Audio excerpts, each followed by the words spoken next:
Therefore, any error in the Quran, any false statement, is Allah's error. Since Allah is the Almighty, all-knowing God, if there is an error, this means the book is not of such divine origin and is false. In fact, the Quran itself acknowledges that. Now, without further ado, let's start lightly. Number 60. Stars are an adornment. The Quran makes the identification of stars very simple and says that stars in the sky are an adornment, lamps, lights, little shiny objects. We know that stars are huge, gigantic objects of plasma that form by clouds of dust and gas collapsing, resulting in gravity and holding more and more heat together, which forms stars that are luminous and hot. Pieces around the star's gravity orbit and form planets like the Earth. Our sun is a star, like millions that we see in the sky. But the Quran never gets more accurate than adornments, lamps, and lights. Only less accurate. Number 59. Stars are missiles. The Quran describes some of these stars as missiles for protection, thrown at rebellious devils, so they don't listen to the high assembly of angels. Apparently, Muhammad believed that there were devils above who would try to snatch secret knowledge from the heavens above and bring it to soothsayers, and these stars were made to shoot those devils and to chase them if they steal knowledge. This is silly. Stars thrown at rebellious devils is a ridiculous claim, but Hadith also clarify that this refers to shooting stars. Shooting stars, as we falsely call them, because that's what we thought, are not stars. They are meteoroids and are of a completely different nature, such as from comets or asteroids. They enter our atmosphere and burn and light up, looking like stars to our eyes. And if we don't know better, we might think they are stars, as Muhammad thought. All that takes place right here in the atmosphere of our planet, not far away among all those stars. Number 58. Stars are near. The Quran's author thought that stars were very close to us, right here in the heaven above us, in the nearest heaven. This is a myth about 7 heavens, where the stars are in the closest heaven. Gladly, in a separate report, we are told how thick one heaven is. One heaven has the thickness of 500 years of marching. Marching like this, apparently. Now, the closest star to us is about 4.3 light years away, which is... just forget it.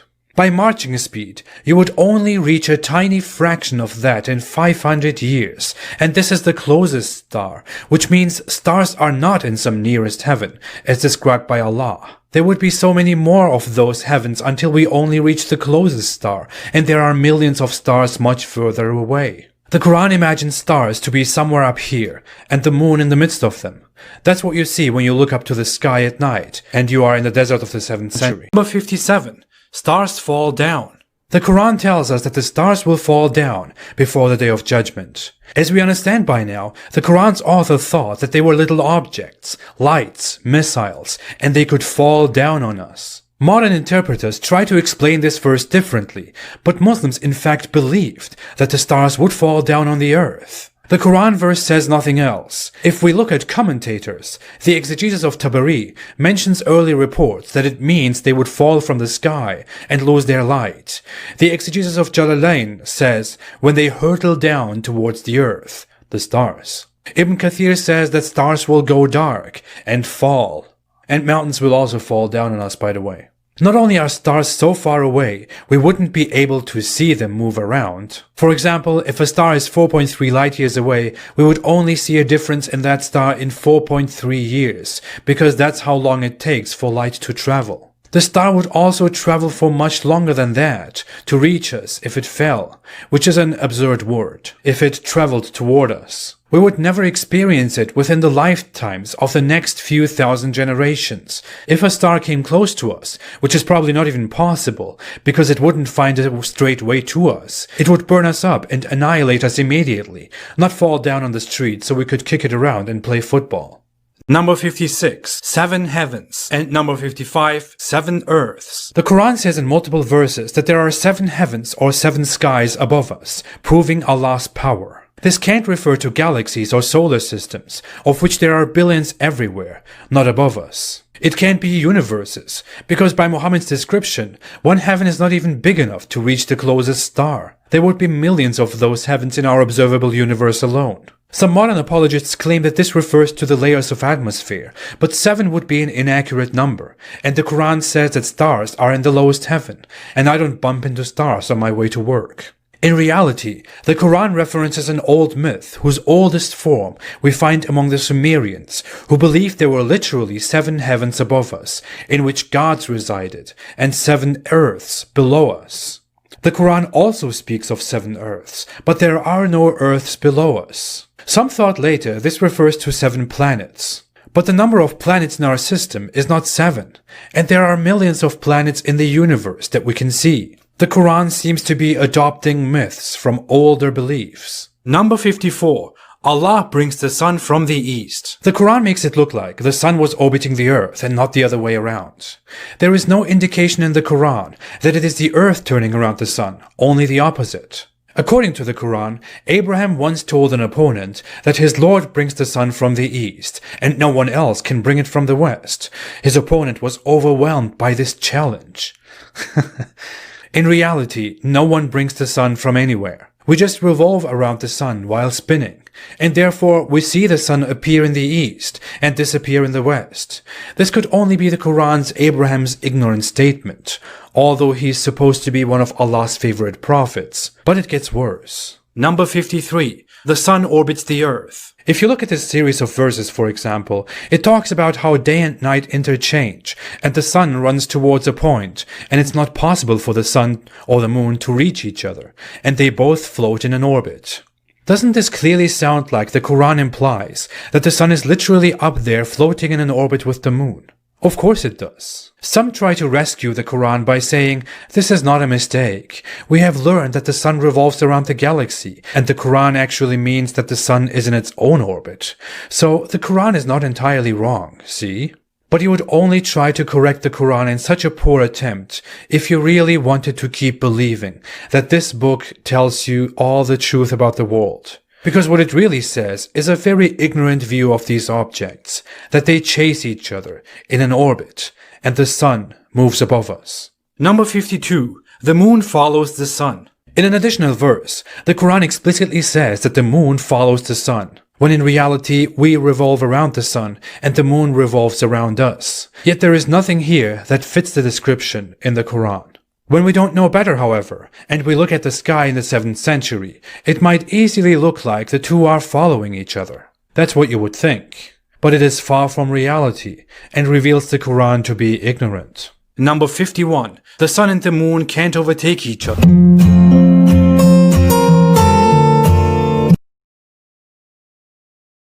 Number 51. The sun and the moon can't overtake each other. Since the moon and the sun follow each other according to the Quran, it also says they can't overtake each other. But in reality, the sun and the moon move independently from each other, and the moon can occasionally get between the sun and us. And we call this a solar eclipse. When an eclipse happened in Muhammad's lifetime, he prayed for a long time. He was scared, and then told his people that this was a sign from Allah, that Allah does that to scare humans, and that we should pray when it happens. Because the Quran says it can't happen, but suddenly it happens. This is still believed to be true in fundamentalist Muslim circles.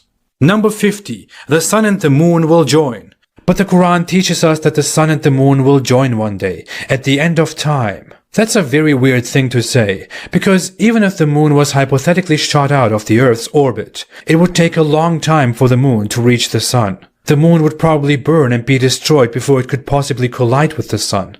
But even if it did, it would be to the sun like a fly colliding with us. It wouldn't be important to the sun at all. The moon would be destroyed immediately, and most importantly, we would probably not see it at all. The Quran imagines it to look like this, when the sun and the moon join. Number 49. The moon will darken.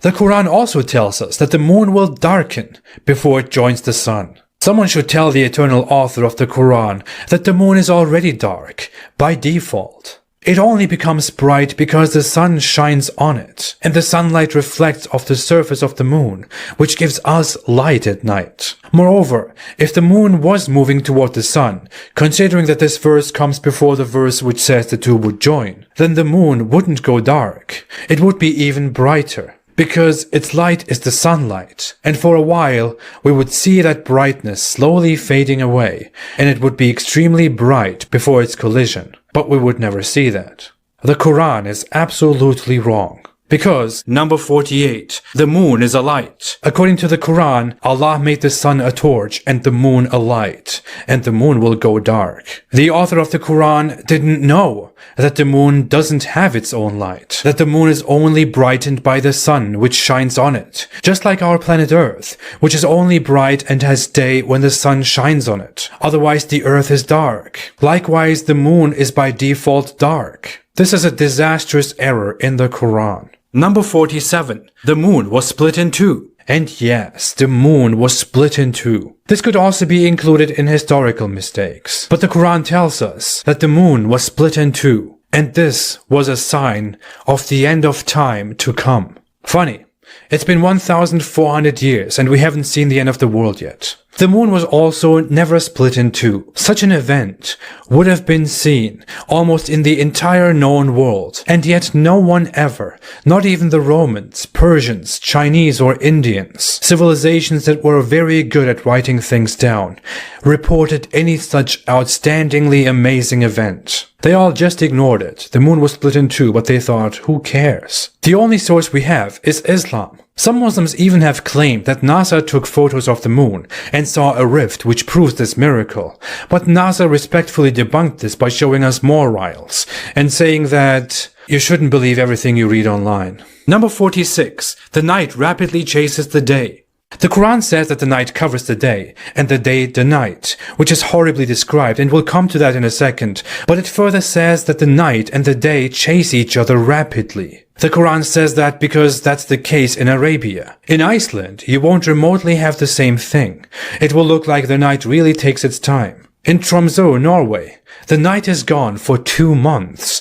Doesn't look rapid at all. Number 45. Night and day are entities that enter each other. The Quran weirdly says that night and day are entities that go into each other, that enter each other. The night is darkness. Darkness is default because we can't see the sunlight and we see space with our bare eyes, and we call this night. The sun, which is again running in this verse, simply appears to us when we face it and gives us sunlight, which we choose to call day. There is nothing entering each other or mixing into each other here, just the sun appearing and disappearing. Number 44. The night covers the day. Let's look at this again in another verse. Chapter 13 verse 3 tells us that the night comes and covers the day, causing the day to go away.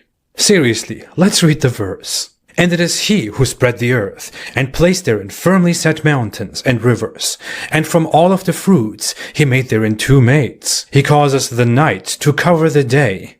Indeed, in that are signs for a people who give thought. There is so much to say here, but we'll come to that. The Quran verse in every translation says that the night covers the day. Imagine this as a veil, the night covering the day and causing the world to go dark.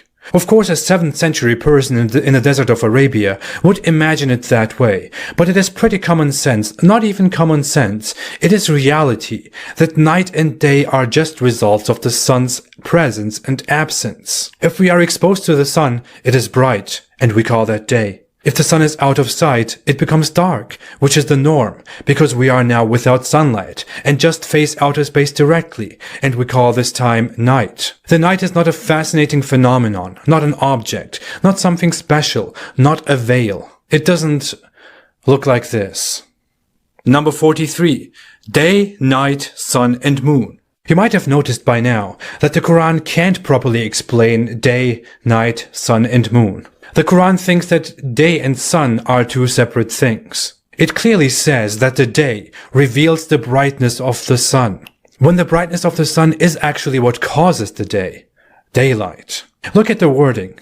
By the day, when it displays the sun, and the night when it covers the sun. The night is an object going by the Quran, as explained in the previous point, and the night comes and makes the sun go away. And the sun just sticks around during daytime. The Quran even tells us that Allah created the day, and the night was made for rest, and that the moon and the sun were only made for calculation, not because the sun is actually necessary in order to have that daylight that we call day. The Quran really doesn't know that day and night are consequences of the sun's absence and presence as our planet spins. Number 42. The rising place of the sun. On top of all that, another verse talks of a place where the sun rises. Yes, the Quran believes in a literal rising of the sun. See how it describes that the sun was rising on a people who had no shelter against the sun, because the sun was so close, because it was the rising place. When you read the Quran through, you don't even properly pay attention to this. If you think about this verse for a second, you'll think, wait, what? But I wonder what else the sun does. Number 41. The sun has a resting place.